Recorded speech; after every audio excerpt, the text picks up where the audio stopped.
तो Coulomb's law in vector form से पहले हम लोग ये देख लेंगे कि ये यूनिट वेक्टर क्या होता है। तो unit vector is defined as vector upon magnitude of vector.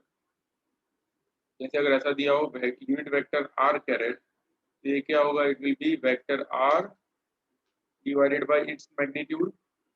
अगर ऐसा दिया हो यूनिट वेक्टर r12 कैरेट, तो ये क्या होगा, this will be vector r12 divided by magnitude of r12। we can write it like this, ऐसा भी लिख सकते हैं, is equal to r1 minus r2 divided by magnitude of r1 minus r2, because r12 होता है r1 minus r2। ये 11th standard का concept है। ओके, अगर याद हो तो लिखने की जरूरत नहीं है, अगर याद नहीं है तो अभी लिख लो, 1 मिनट दे रहा हूँ। वन मोर कॉन्सेप्ट, अगर ये वेक्टर r1 है and if this is vector r2,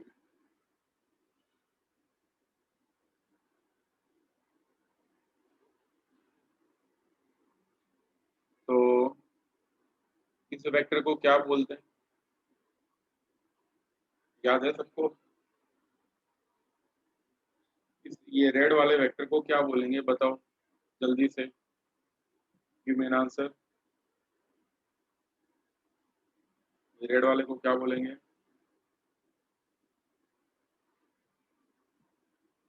ये रेड वाला रिजल्टेंट होगा ऐसा हमको लगता है, बट ऐसा नहीं है। Is not the resultant vector. Yes Venisha सही है, it is vector r2 minus vector r1। ठीक है, एरो r2 की तरफ है, इसलिए लिखेंगे r2 minus r1। Okay, similarly if we have two vectors like this is vector a, this is vector b, तो इस वेक्टर को क्या बोलेंगे? देखो एरो किसकी तरफ है, एरो इज टुवर्ड्स ए, इसलिए ये हो जाएगा vector A minus vector B. Similarly अगर ऐसा हो, दिस इज वेक्टर पी, ये है वेक्टर क्यू, तो ये क्या हो जाएगा, देखो एरो क्यू की तरफ है इसलिए हो जाएगा क्यू माइनस पी। ठीक है, तो ये सारे के सारे याद रखना है। ओके, तो वेक्टर का ये कॉन्सेप्ट आपको याद रहना चाहिए। एक और बात, ये है vector r2 minus vector r1। अगर मैं ऑपोजिट डायरेक्शन में ड्रॉ कर देता हूँ लाइक दिस, तो ये क्या बन जाएगा, this will become vector r1 minus vector r2। समझ में आ रहा है? अगर ऑपोजिट डायरेक्शन में ड्रॉ किया तो वो r1 माइनस r2 हो जाएगा। वैसे ही अगर मैं यहाँ पे ऐसे ड्रॉ कर देता हूँ तो ये बन जाएगा vector b minus vector a। Similarly अगर मैं ऑपोजिट डायरेक्शन में ड्रॉ कर देता हूँ, this will become vector p minus vector q। Okay, इस तरह से ये ऑपोजिट डायरेक्शन में ड्रॉ करने से वेक्टर्स बनेंगे।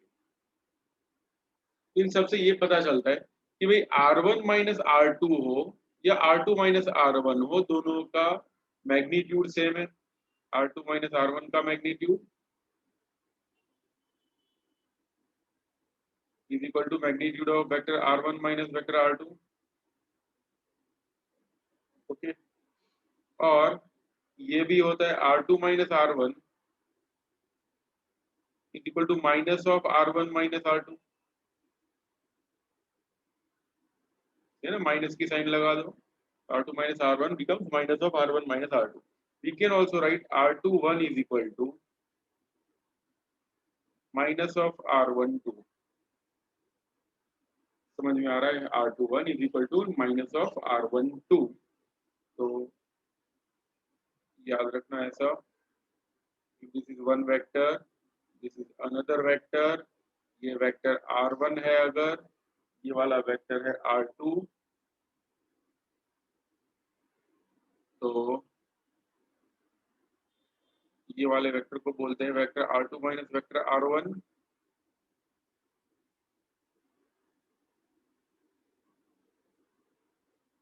इसे क्या बोलते हैं, this is called vector r21।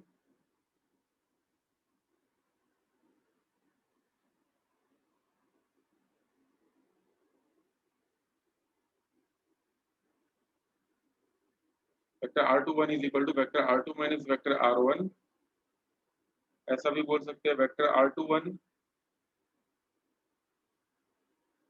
Is equal to minus of r1 minus r2 minus r12। तो vector r21 is equal to क्या हो सकता है, माइनस वेक्टर r12। ओके, तो अगर ये कॉन्सेप्ट 11th स्टैंडर्ड का याद हो तो लिखने की जरूरत नहीं है, अगर याद ना हो तो अभी ये लिख लो।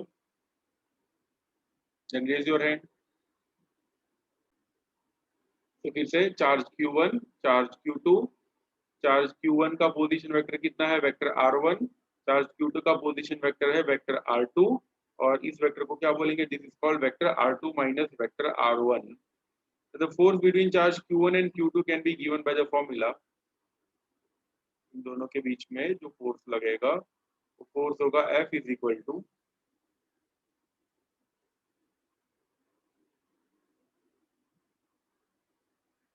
Columbian force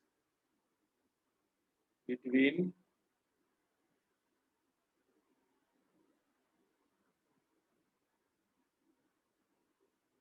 Q1 and Q2। कितना होगा, F is equal to K Q1 Q2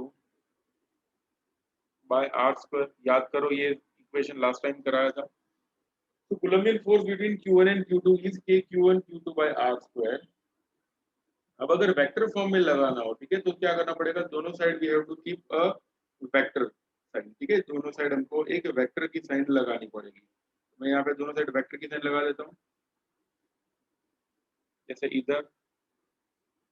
चलो लेफ्ट हैंड साइड एक काम करता हूँ, थोड़ा नया इक्वेशन लिखता हूँ इन वेक्टर फॉर्म।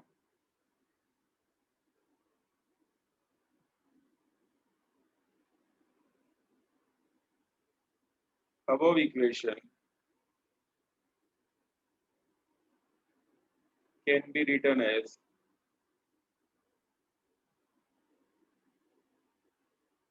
कैसे लिख सकते हैं, F is equal to vector में K Q1 Q2 by R square into R caret, because यहाँ पे तो कोई वेक्टर है नहीं। ठीक है, K Q1 Q2 are square में से कोई भी वेक्टर नहीं है। इन सच कंडीशन हम लोग क्या करते हैं, यूनिट वेक्टर लगा देते हैं। एक यूनिट वेक्टर हम लोगों ने लगा दिया आर कैरेट करके।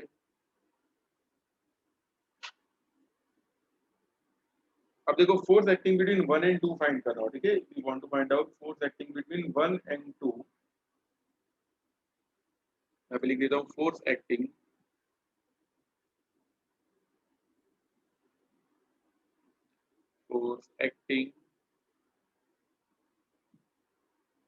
On Q1 bye Q2।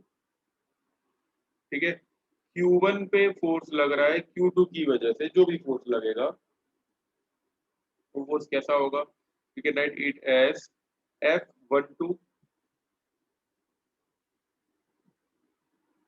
Is equal to K Q1 Q2 by R square into R12। क्या कह रहे हैं, ओके। अब देखो इसमें ऐसा होगा, अब ये जो यूनिट वेक्टर है उसका फॉर्मूला क्या होता है, see the formula of unit vector is unit vector R12 caret is equal to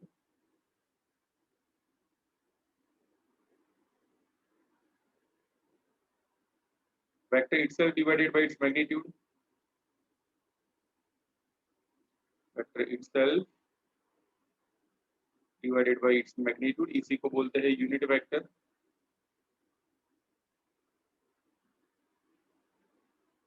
therefore R12 caret is equal to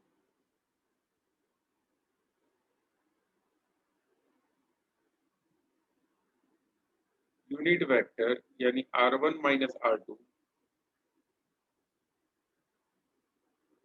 bye magnitude of the vector, यानी R1 माइनस R2 का magnitude. इसे equation number 2 बोल देता हूँ। कुछ doubt हो तो बताना अभी। इक्वेशन नंबर 2, अगर इक्वेशन 2 की वैल्यू मैं 1 में डाल देता हूँ तो क्या मिलेगा, ये 1 पहले लिखना पड़ेगा, equation 1, I'm putting the value of equation 2 in 1,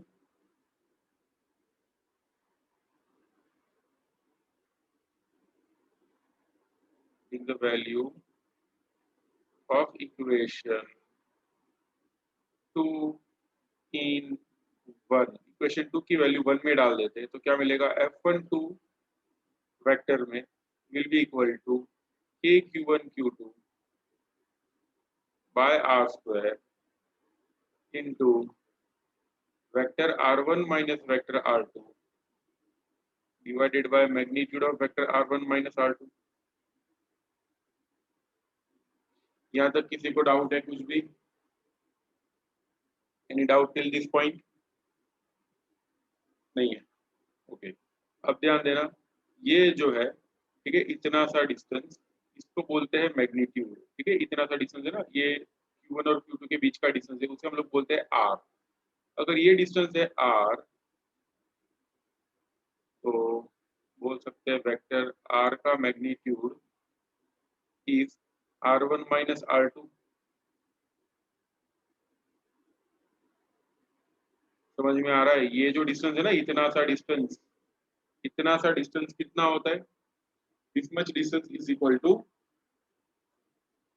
r, ठीक है। क्यों? बिकॉज हम लोगों ने यहाँ पे लिया होता है ना कि q1 q2 by r square, दो चार्जेस के बीच के डिस्टेंस लिया हुआ हम लोगों ने r। तो अगर मैग्नीट्यूड के टर्म्स में लेना हो ये वाला, तो लिख सकते हैं वेक्टर r2 माइनस r1 या r1 माइनस r2 का मैग्नीट्यूड। तो इसको बोल सकते हैं ये, तो f12 का वैल्यू क्या होगा, f12 is equal to k q1 q2 by r square. r square की जगह हम लोग क्या लिख देंगे, r1 माइनस r2 का square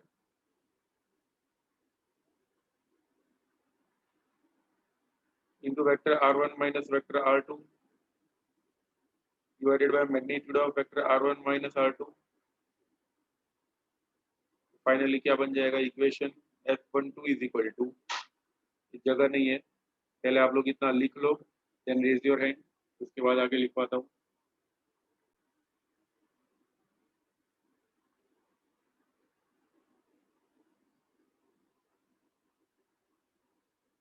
f12 is equal to k q1 q2 bracket में vector r1 minus vector r2 divided by magnitude of r1 minus r2 का क्यूब, ठीक है। Is the equation of force acting on one charge q1 due to charge q2। q1 की वजह से जो q2 पे force लगेगा वो इतना होगा, f12 is equal to k q1 q2 r1 minus r2 by magnitude of r1 minus r2 का cube. Similarly force acting on 2 due to 1,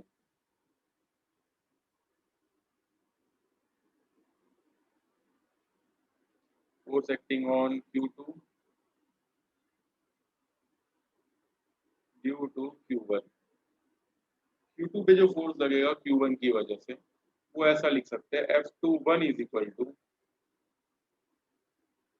k q1 q2 bracket में r2 minus vector r1 upon magnitude of vector r2 minus r1 का cube,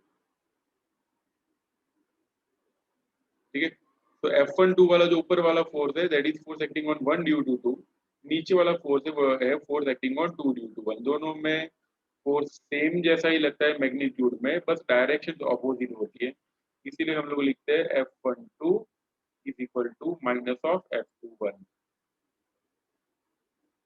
okay, यहाँ तक लिखो, then raise your hand. तो principle of superposition में ये three charges, फिर से बता रहा हूँ, थ्री चार्जेस है यहाँ पे q1 q2 और q3। यहाँ पे ओरिजिन, ओरिजिन के विद रिस्पेक्ट टू इसका पोजीशन है r1, दूसरे वाले का है r2, तीसरे वाले का है r3। ये तीनों इनके पोजीशन वेक्टर्स है। सबसे पहले ये बताओ इस वेक्टर को क्या बोलेंगे, बताएगा कोई? अभी अभी थोड़ी देर पहले किया था वैसा ही है। इस वेक्टर को क्या बोलेंगे? R2 और R1 के बीच में जो ड्रॉ किया हुआ है ना ग्रीन कलर का, ये जो ब्लिंक हो रहा है, उस वेक्टर को क्या बोलेंगे? हिंट दे रहा हूँ, R1 माइनस R2 या R2 माइनस R1?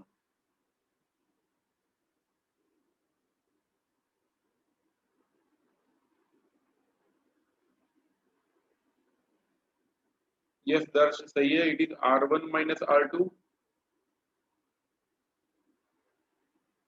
ये एरो किसकी तरफ है वो देखो, एरो है R1 की तरफ, इसीलिए लिखेंगे R1 माइनस R2। तो this vector is R1 minus R2। Similarly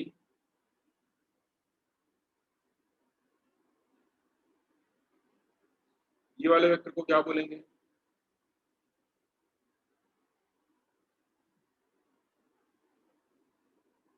बोलो बच्चों, ये ग्रीन कलर का, लाइट ग्रीन कलर का जो दिख रहा है, इस वेक्टर को क्या बोलेंगे?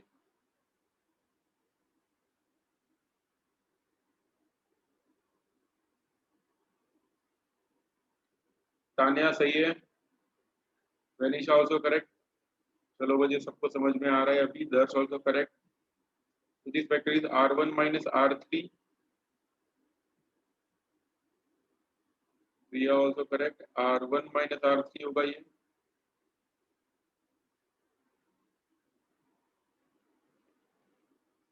अब देखो, हमें फाइंड करना है फोर्स एक्टिंग ऑन Q1। ठीक है, Q1 पे टोटल फोर्स कितना लग रहा है वो हमको फाइंड करना है, फोर्स एक्टिंग ऑन Q1। चलो Q1 पे कौन कौन फोर्स लगा रहा है वो सोचो। Q1 ये रहा, ठीक है। Q1 पे कौन फोर्स लगाएगा? तो Q2 लगाएगा। Q2 बोलेगा तो जा इधर से, तो Q2 इस डायरेक्शन में फोर्स लगाएगा। समझ में आ रहा है? दोनों को सब सारे के सारे पॉजिटिव चार्ज मान लेते हैं। ठीक है, देखो ये Q1 चार्ज, ये Q2 चार्ज, दोनों के बीच में रिपल्सिव फोर्स लगेगा ना। तो Q1 के ऊपर इस डायरेक्शन में Q2 की वजह से फोर्स लगेगा, और Q3 जो है वो भी धक्का लगाएगा उसे, वो धक्का लगाएगा इस तरफ, तो एक फोर्स ऊपर की डायरेक्शन में लगेगा। So we can say Q1 is under the effect of two forces, one due to Q2, another due to Q3। Q1 और Q3 दोनों की वजह से Q1 के ऊपर फोर्स लग रहा है। आ रहा है समझ में? तो मैं अगर यहाँ पे डायग्राम में बनाऊं तो ऐसा बना सकता हूँ। I can draw the diagram like this. एक फोर्स लग रहा है ऊपर की डायरेक्शन में,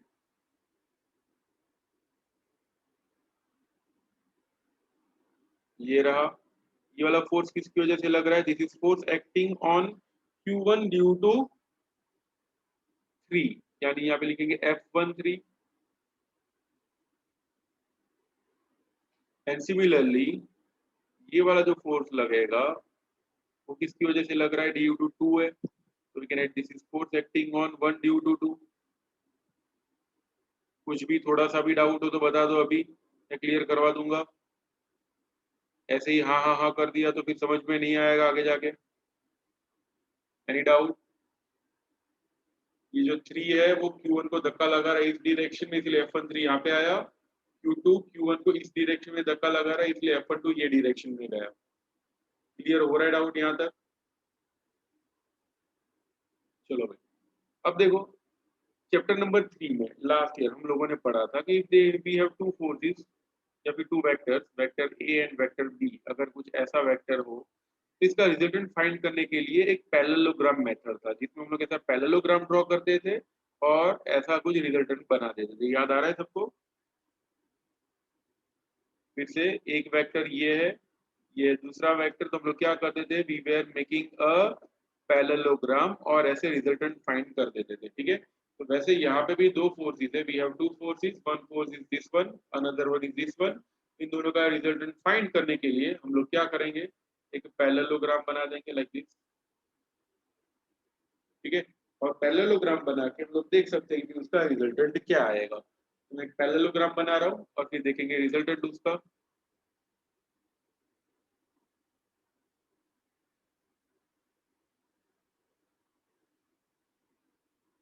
चलो पैरेललोग्राम ऐसे बनेगा,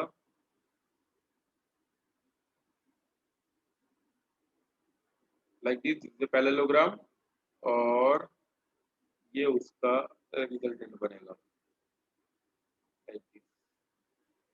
ये जो रेड वाला बना है, this is the resultant force acting on charge Q1। Q1 पे रिजल्टेंट फोर्स इतना लगेगा। तो ये डायग्राम में कुछ डाउट हो तो बताओ, अभी मैं वापस क्लियर कर दूंगा। फिर से एक बार बता देता हूँ क्या किया हम लोगों ने। यहाँ पे चार्ज Q1 है, यहाँ पे चार्ज Q2, यहाँ पे चार्ज Q3, ठीक है। Q2 Q1 को बोला है तो जा इधर से इस डायरेक्शन में, Q3 उसको ये डायरेक्शन में धक्का लगा रहा है। इन दोनों का रिजल्टेंट बना ये, ठीक है, ये इनका रिजल्टेंट बन गया।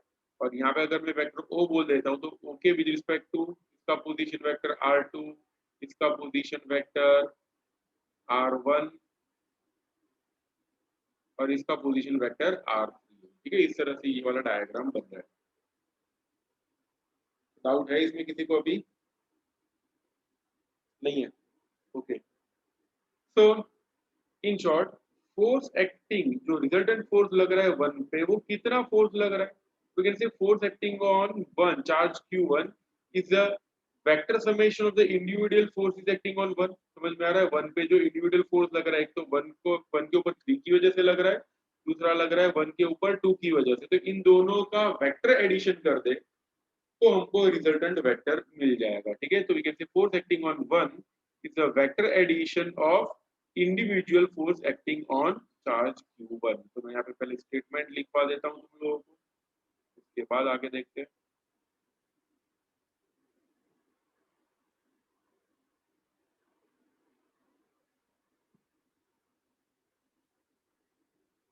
तो लिख सकते हैं when more then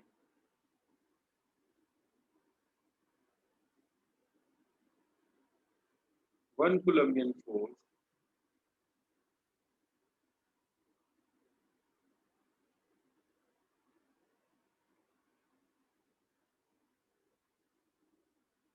more than one of forces आएगा,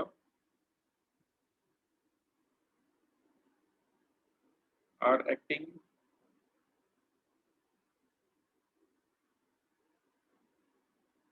on a charge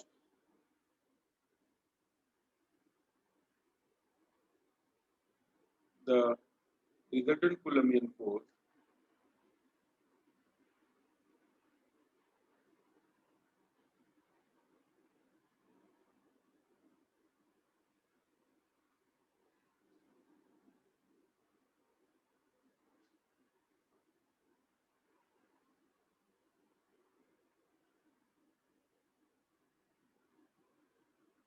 acting on it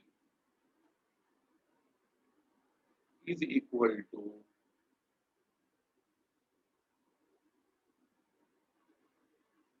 the vector summation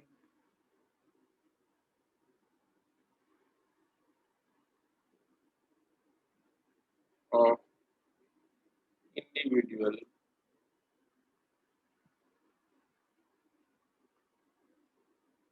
forces acting on it।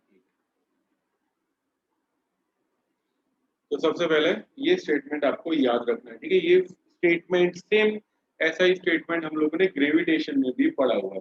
Gravitation में भी ऐसा ही था, when more than two one gravitational force act on a body, तो लोग क्या करते थे, उसमें भी सारे के सारे जितने भी फोर्स लग रहे हैं उन सबका वेक्टर एडिशन करके रिजल्टेंट फाइंड करते थे। तो यहाँ पे कोलंबियन में भी सेम चीज हमको करनी है। तो ऐसा होगा, force acting on one,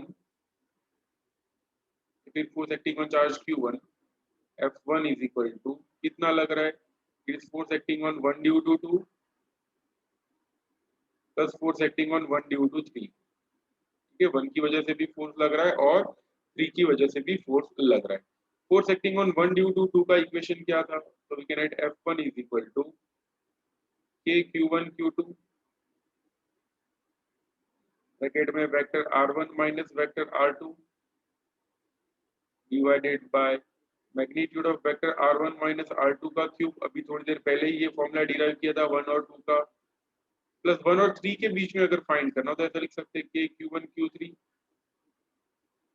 bracket में R1 minus R3 upon magnitude of R1 minus R3 का cube. So in this way we can find out the resultant forces। ठीक है, रिजल्टेंट फोर्सेस फाइंड करना हो तो इस तरह से हम लोग फाइंड कर सकते हैं। Vector summation of the individual forces find करने के होते हैं। चलो अभी ये मोर देन टू फोर्सेस, यहाँ पे तो दो फोर्सेस के दो चार्ज ही लिए हुए हम लोगों ने। ठीक है, we have taken force acting on Q1 Q2 only Q2 and Q3। उससे भी ज्यादा फोर्सेस हो तो क्या होगा मैं बताता हूँ। लिख लो पहले ये इतना डायग्राम ड्रॉ करके, then raise your hand. Okay, so there are more than two forces, so it may more than two charges। जैसे इधर है O चार्जेस, जैसे यहाँ पे Q1 Q2 Q3 Q4 ऐसे अलग अलग चार्जेस है। तो हमको क्या करना है, सबकी वजह से इंडिविजुअल फोर्सेस फाइंड करना है। जैसे 2 की वजह से 1 पे जो फोर्स लगेगा वो इस डायरेक्शन में होगा। ठीक है, this is force acting on 2 due to 1, मैं इधर ड्रॉ कर रहा हूँ। ठीक है, 3 जो 1 पे फोर्स लगाएगा वो ये डायरेक्शन में होगा, तो मैं इधर ड्रॉ कर रहा हूँ। ओके, तो फिर इन दोनों का रिजल्टेंट बनेगा ऐसा कुछ। तो इन दोनों का रिजल्टेंट बन गया। अब वो 4 जो फोर्स लगा रहा है 1 पे, 4 की वजह से जो फोर्स लगेगा 1 पे वो इस डायरेक्शन में होगा। इसको उठा के इधर रख रहा हूँ। तो ये जो रिजल्टेंट आया, रिजल्टेंट कौन था, ये वाला, ये रिजल्टेंट था ना इन दोनों का। तो लास्ट में क्या करना होगा अभी, सिर्फ इन दोनों का रिजल्टेंट फाइंड करना है, ब्लू और ग्रीन का। इसके लिए ऐसे पैरेललोग्राम बनाना पड़ेगा लाइक दिस। लाइन पैरेलल होनी चाहिए, तो मैं थोड़ा ऐसा ड्रॉ करता हूँ, देखो पैरेललोग्राम यहाँ से ऐसे और इधर, और ये मैं कर सकता हूँ, आप लोग नहीं कर सकते हो। यहाँ से ऐसा, ये कुछ पैरेललोग्राम बन गया। ओके, और फिर जब ये आएगा ये उसका रिजल्टेंट होगा। ठीक है, तो पैरेललोग्राम मेथड ही इसके अंदर लगाया हुआ है और कुछ नहीं है। This will be the resultant. तो जो सबका रिजल्टेंट वेक्टर आएगा वो इस तरह से फाइंड करना है। टेक्स्ट बुक में देखो मैं बता देता हूँ किस तरह से किया हुआ है। Just a minute, 11th standard का कॉन्सेप्ट क्लियर कर देता हूँ, उसके बाद ये सुपरपोजिशन समझते तो और समझ में आएगा। 11th स्टैंडर्ड में हम लोगों ने ये पढ़ा था कि मान लो यहाँ पे एक वेक्टर इस डायरेक्शन में, दूसरा वेक्टर ये डायरेक्शन में है। ठीक है, वी हैव टू वेक्टर्स। मान लो आप इधर खड़े हो, आपका दोस्त आपको ये डायरेक्शन में खींच रहा है, दूसरा दोस्त आपको दूसरी डायरेक्शन में खींच रहा है। तो रिजल्टेंट फाइंड करने का मेथड क्या है, तो रिजल्टेंट ऐसे फाइंड करते हैं, ऐसा पैरेललोग्राम बना के, और ये जो बनेगा ना फाइनली, ये जो बनता है इसका डायगोनल जो होता है, इस डायगोनल को बोलते हैं इसका रिजल्टेंट वेक्टर। यानी if you are standing at this point, आपका फ्रेंड आपको यहाँ पे खींच रहा है, दूसरा फ्रेंड यहाँ पे खींच रहा है, तो आप लोग यहाँ पे जाओगे। ठीक है, this is the resultant vector.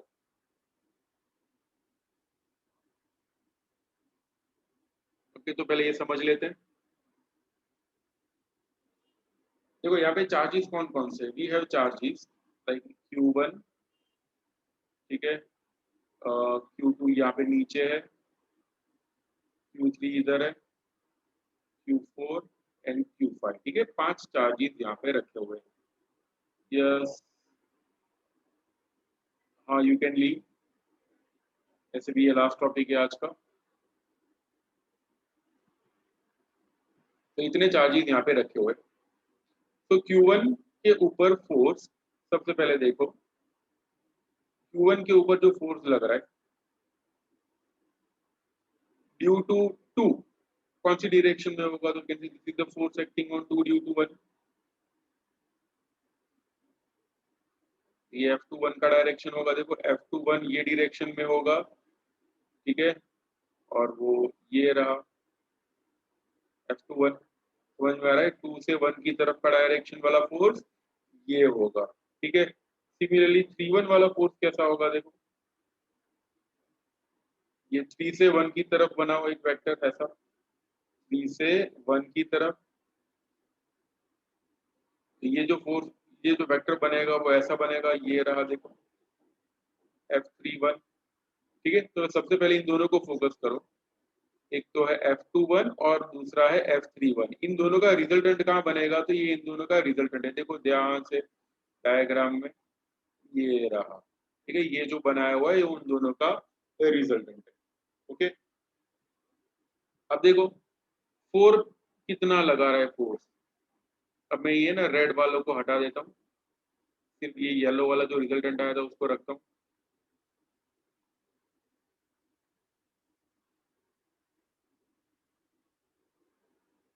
ये रिजल्टेंट आया था, ठीक है, मजा नहीं आया रिजल्टेंट में, थोड़ा ब्लैक में करते हैं, थोड़ा सा डार्क।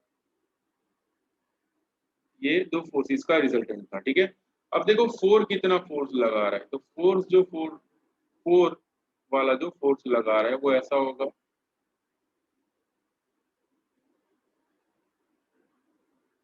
ये रहा, ठीक है, 4 से 1 की तरफ वाला फोर्स। अगर मैं इसको ऊपर ले जाता हूँ तो देखो ये रहा। ओके, अब अगर इन दोनों का रिजल्टेंट फाइंड करते हैं, किसका रिजल्टेंट, फोर जो फोर्स लगा रहा है वो ये वाला फोर्स है,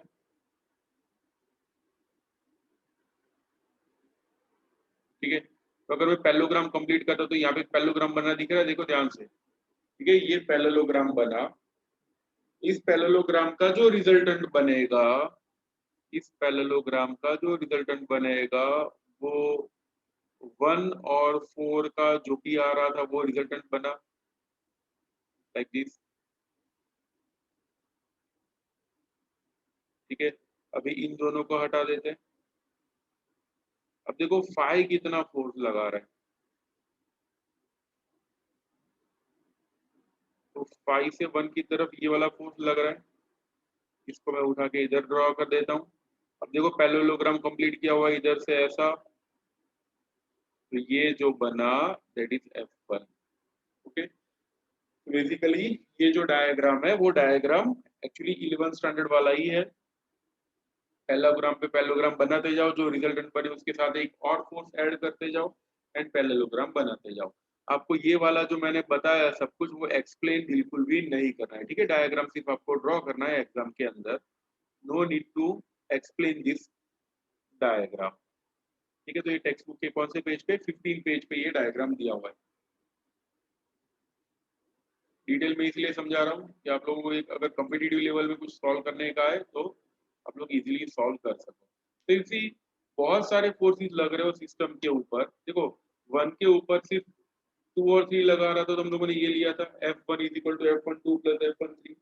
ओके, और अगर ज्यादा फोर्सेस लग रहे हो तो क्या आएगा, 1 2 1 3 1 4, ऐसे बहुत सारे अप टू n तक अलग अलग बहुत सारे फोर्सेस लग सकते हैं, ठीक है। और कैसे सॉल्व किया हुआ है, it is solve with the help of parallelogram law.